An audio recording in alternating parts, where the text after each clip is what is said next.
비유와 상징이 많이 등장하다 보니 어려우실 수도 있는데요.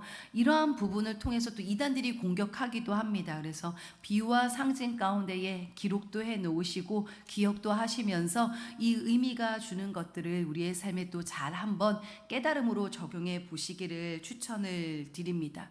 이제 본문 1절을 보면은요. 하나님께서 요한에게 지팡이 같은 갈대를 주시며 하나님의 성전과 제단과 그 안에서 경배하는 자들을 측량하라고 명령하시죠. 여기서 측량은요, 단순히 자로 재는 행위가 아니라 하나님의 소유와 보호를 의미합니다.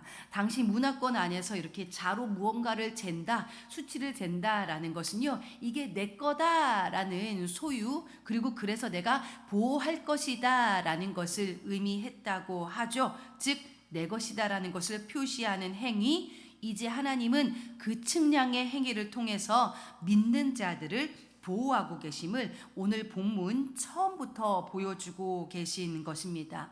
여기서 이 보호라는 것은요, 육체적인 보호를 의미하기도 하지만 궁극적으로는 환난과 시련 가운데에서도 믿음을 지킬 수 있도록 하시는 영적인 보호를 의미합니다. 그런데요, 이상한 장면이 등장을 하죠. 2절에 보니까 그렇게 측량을 하는데 성전의 바깥 마당은 측량하지 말라라고 하십니다.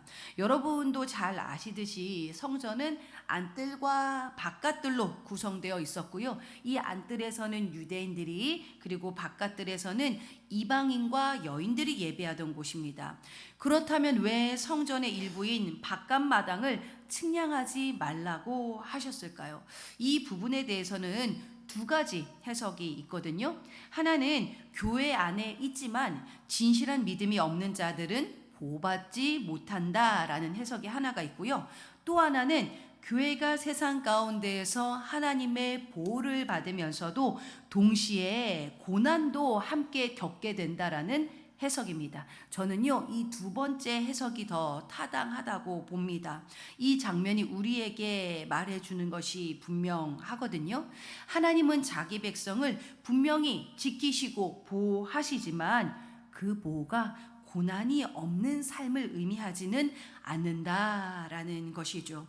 2절에 보니까 하나님의 보호와 동시에 이 고난을 겪게 되는 기간이 42달이라고 말하죠. 즉 이것은 3년 반의 기간으로 완전수인 이 7년의 절반이 딱 되는 기한입니다. 이 숫자는요, 문자적으로 정확한 3년 6개월이라는 그 시간적인 기간이라기보다 이 땅 가운데에서 성도가 겪는 환난의 전체적인 시간을 상징합니다. 즉 우리의 고난이 끝없이 그냥 무한대로 한계없이 이어지는 것이 아니라 하나님의 정해두신 시간 안에 있다. 하나님이 정해두신 그 시간 안에 있다라는 것을 말하는 것이죠. 그러므로 우리는 여기서 분명히 짚고 넘어가야 할 것이 있습니다. 하나님을 잘 믿으면 아무 문제 없이 만사 형통한다라고 그러한 가르침은요, 결국 잘못된 가르침입니다. 오히려 하나님을 믿기 때문에 세상 가운데서 우리는 고난을 당할 수가 있어요. 이것은 선택이 아니라 여러분, 필수입니다. 세상의 가치와 이 하늘의 가치는 대치되는 것이, 부딪히는 것이 너무나도 많거든요. 그러나 중요한 것은요, 그 고난 속에서도 우리는 하나님께 속한 존재이며 하나님은 끝까지 우리를 붙들어 주신다라는 사실입니다. 이제 하나님은 고난 속에서도 우리 믿는 성도들에게, 그리고 교회에게 지속적으로 증인의 사명을 맡기십니다. 그래서 본문 3절을 보면 하나님께서 이제 두 증인을 세우셔서 예언하게 하시죠. 여기서 두 증인이라는 것은 두 사람, 뭔가 사람을 상징하는 것이 아니라 복음의 증인으로 살아가는 교회, 교회를 상징합니다. 그래서 성경에서 이 둘이라는 숫자가 나오는 것은요, 증거의 확실함을 의미하는 거예요. 그래서 신명기 19장 15절에서도 두 사람 이상의 증언으로 사실이 확정된다라고 말하잖아요. 이제 그리고 그 두 증인은요, 4절에서 감람나무와 촛대로도 표현이 되고 있는데요. 촛대는 이미 요한계시록 1장에서 교회를 의미한다고 해석이 되어 있습니다. 성경 속에서도 이 상징하는 바가 무엇인지를 지속적으로 알려주고 있죠. 이처럼 교회는 왕 같은 제사장이신 예수 그리스도의 사역을 이어받아 이 땅 가운데에 하나님의 나라를 지속적으로 세워가는 존재인 것이죠. 그런데 여기서 문제가 있습니다. 서두에도 밝혔고 어제도 나와 있듯이 복음이 가진 양면성, 그 특성 때문인데요. 복음은 결코 듣기 편한 메시지가 아닙니다. 지속적으로 나누고 있지만 복음을 받아들이기 위해서는 먼저 내가 죄인이라는 사실을 인정해야 하기 때문이죠. 그래서 세상은 이 복음을 거부하고 교회와 성도를 미워하고 핍박합니다. 오늘날도 마찬가지죠, 여러분. 어떻습니까? 많은 교회가 사람을 모으려고 세상적인 가치와 기준 때문에 듣기 좋은 말, 기복신앙, 인간의 욕심을 도리어 정당화하는 메시지를 전합니다. 얼마 전에 이제 저희가 예화 가운데로 잠깐 나누었지만 요즘 굉장히 그 인스타에서 팔로우가 급증하는 목사님이 한 분 계세요. 그래서 그 저희 담임 목사님하고 저도 가끔씩 그냥 그분의 말투와 메시지가 정말 이렇게까지 하는데 이거를 진짜 믿는다고? 그 재밌기도 해가지고 그렇게 한 번씩 슬쩍슬쩍 보거든요. 근데 그 메시지가 취업 성공하는 기도 해드릴게요. 그런 거예요, 여러분. 중간고사 1등 하도록 기도해 드릴게요. 다 1등하면 2등, 3등은 누가 하게 되는 거죠? 부자가 되게 해드릴게요. 목사님이 이제 이런 메시지를 전하는 겁니다. 그런데요, 열광해요. 몇만 명이 모여들고, 그리고 그 목사님이 얼마 전에는 몇 명 돌파 축하 이벤트도 하셨더라고요, 여러분. 아주 지금 굉장히 신나하고 계셔요. 사람들이 좋아하면서 지금 몰려들고 있기 때문이죠. 근데 여러분, 어떻습니까? 이거 맞아요? 혹은 저희도 모르는 사이에 벌써 그 목사님 팔로우업 하고 계시는 않으신지 모르겠습니다, 여러분. 분별해야만 합니다. 듣기 좋은 메시지, 인간의 욕심을 위한 그 메시지에는 생명이 없습니다. 생명이 없어요. 복음은 불편하지만 우리를 살리는 유일한 말씀입니다. 그래서요, 본문은 두 증인의 사역 기간에 대해서 1260일이라고 말합니다. 이 1260일은요, 앞서 말한 42달과도 같은 의미고요, 3년 6개월과도 같은 기간입니다. 즉 뭐다? 하나님의 보호와 동시에 고난도 함께 겪게 되는 기간이다라는 거예요. 지속적으로 두 가지 양면성을 이야기하고 있죠. 보호와 동시에 고난, 듣기 편하지만 듣기 정말 필요하지만 듣기 불편한 그 말씀, 즉 교회가 이 복음을 전하는 시기는요, 편안한 시기가 아니라 오히려 가장 힘들고 어려운 시기인 것이죠. 그럼에도 불구하고 교회는 그 자리에서요, 오늘날도 복음의 증인으로 살아가야만 하는 것입니다. 이토록 가장 힘들고 어려운 시기에 복음을 전했던 이 두 증인, 과연 어떻게 되었을까요, 여러분? 본문은 7절에서 두 증인이 결국 짐승에게 죽임을 당하는 장면을 보여줍니다. 이 짐승은 하나님을 대적하는 이 세상의 권세를 상징합니다. 요한 시대에는 로마 제국과 로마 황제를 의미하죠. 여러분 어떠십니까? 이 구절을 맞닥뜨렸을 때에 혹하지는 않으셨나요? 가장 어려운 시기에 복음 전했으면은 그래도 뭔가 막 영광이 나타나고 부흥하고 잠깐이라도 좀 숨 쉴 틈을 주려나 뭔가 좀 잘 돼야 할 것 같은데, 도리어 이 장면은 교회가 완전히 패배한 것처럼 절망적인 모습을 보여주는 것만 같습니다. 조롱당하고 수치당하고 아무 힘도 없는 것처럼 보이는 순간이죠. 다들 이쯤 되면 어떠십니까? 이렇게까지 믿어야 되나 싶으시죠?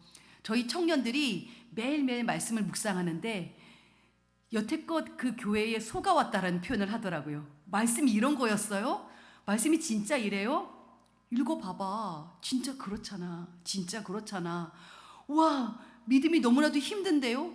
이렇게 믿어야 되는 건가요? 그럼 알아서 판단해. 선택은 네 몫이야. 그러면은 믿어야죠. 이제 알게 된 이상 믿어야죠. 지금껏 잘못 믿어왔다라는 거예요. 늘 위로만 받고 교회 안에서 뭔가 감성적으로 주제 설교만 들어왔잖아요. 정확하게 맨날 막 잘되고 기적이 일어나고 막 형통하고 그런 말씀만 계속해서 들어왔는데 순서대로, 그래서 강의 설교가 좋은 것 같아요. 한 장 한 장 다 이렇게 짚어가다 보니까 인간의 생각과 너무나도 달랐던 거예요. 달랐던 거예요. 그러나 말씀의 맛을 깨달아가니까 알아요. 불편하지만 이게 진리구나. 이게 진짜구나. 이 안에 정말로 생명과 회복과 치유의 역사가 일어나고 있구나라는 것이죠. 근데 여러분, 이렇게 믿어야 되나 싶지만 오늘 본문을 보면은요, 그럼에도 불구하고 그러한 수치의 시간이 그리 길지 않음을 나타내고 있습니다. 11절에 보니까 지금까지는 다 3년 반 42개월 그랬잖아요. 그런데 이번에는 3일 반이 나옵니다. 3일 반 후에 두 증인이 다시 살아나고 하늘로 들려 올라가는 영광스러운 부활과 또 승천의 모습이 보여집니다.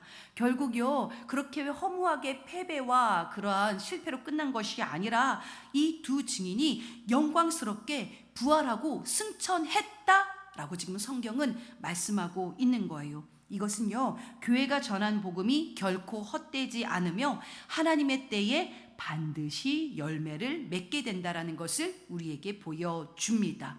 겉으로 보기에는 아무런 의미가 없어 보이고 아무 영향력 없어 보이는 그 복음적인 삶이 결국 하나님의 때에 능력으로 나타나게 되어지는 것이죠.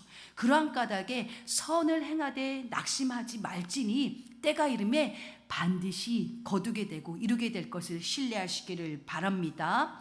이처럼 하나님은요, 반드시 최종 승리를 이루시죠. 이제 15절에 보면은 드디어 7째 나팔이 울립니다. 잠깐 저희가 6번째 나팔까지 하고 멈춰 섰었잖아요. 근데 이제 7번째 나팔이 쫙 울리면서 하늘에서 이러한 선언이 울려 퍼져요. 세상 나라가 우리 주와 그 그리스도의 나라가 되어 그가 세세토록 왕노릇 하시리로다. 할렐루야. 이 선언은 아직 모든 것이 완성되기 전이지만 이미 승리가 확정되었음을 보여주는 말씀입니다. 세상은 여전히 강해 보이고 악은 여전히 힘이 있어 보입니다. 그러나 마지막 승리는요, 결국 하나님께 있습니다. 하나님께서 이미 다 이겨 놓으셨어요. 그때에 하나님은 자기 백성에게 상을 주시고 악한 자들을 반드시 심판하십니다. 근데 어떠십니까? 우린 이 사실을 알면서도 이상하게 참 믿음 지키기가 쉽지 않죠. 눈앞에 보이는 현실과 내 감정 앞에서 수시로 그 믿음이 무너지잖아요. 우리는 사실 하나님께 돌아갈 힘조차도 없는 존재입니다. 어제 이 설교를 준비하면서 담임 목사님과 이렇게 나누었어요. 와, 이 믿음 지키기가 정말 어렵구나. 나도 모르게 욱하고 이제요, 아침에 자녀를 깨우는 그 순간부터가 벌써 전쟁인 거예요.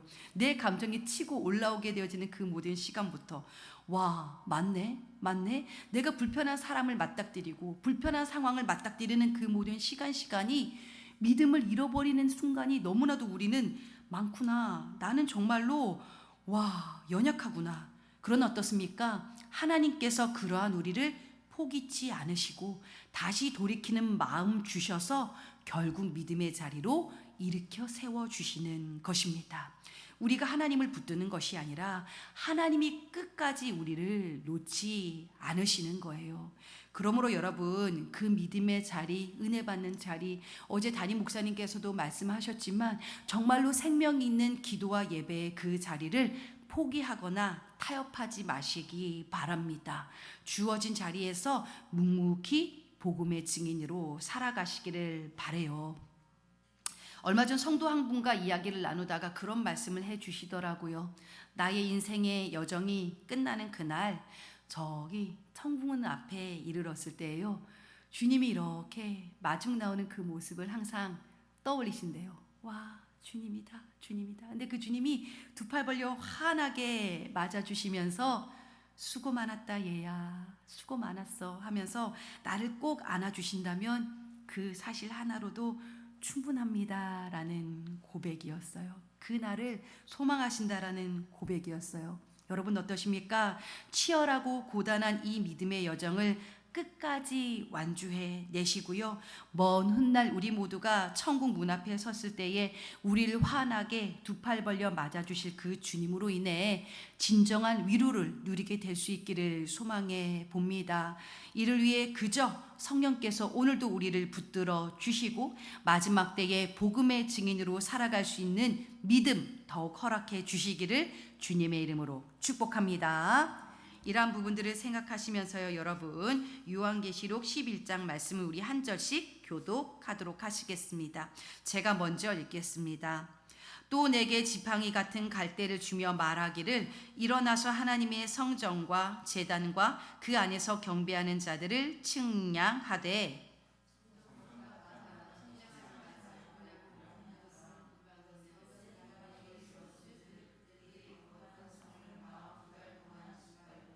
내가 나의 두 증인에게 권세를 주리니 그들이 굵은 베옷을 입고 1260일을 예언하리라.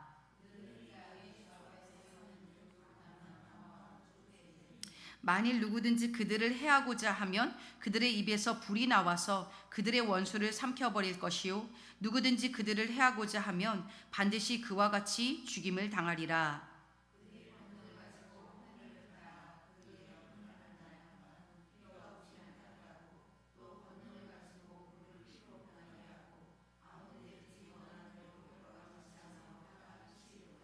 그들이 그 증언을 마칠 때에 무적행으로부터 올라오는 짐승이 그들과 더불어 전쟁을 일으켜 그들을 이기고 그들을 죽일 터인즉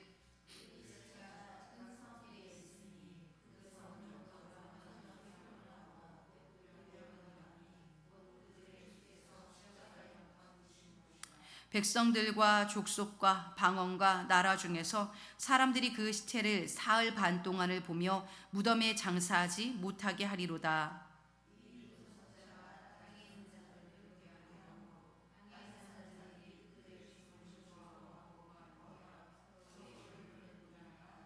삼일 반 후에 하나님께로부터 생기가 그들 속에 들어가매 그들이 발로 일어서니 구경하는 자들이 크게 두려워하더라.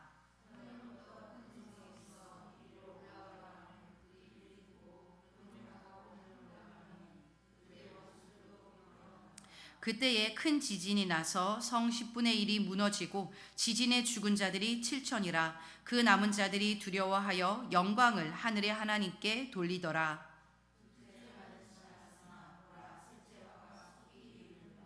일곱째 천사가 나팔을 불매 하늘에 큰 음성들이 나서 이르되 세상 나라가 우리 주와 그의 그리스도의 나라가 되어 그가 세세토록 왕노릇 하시리로다 하니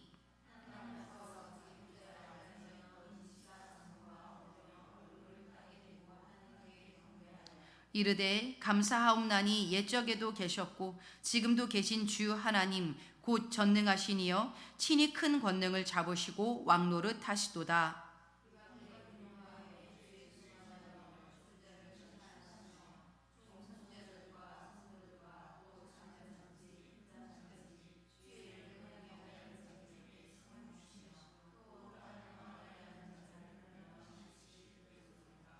함께 읽겠습니다. 이에 하늘에 있는 하나님의 성전이 열리니 성전 안에 하나님의 언약궤가 보이며 또 번개와 음성들과 우레와 지진과 큰 우박이 있더라. 아멘.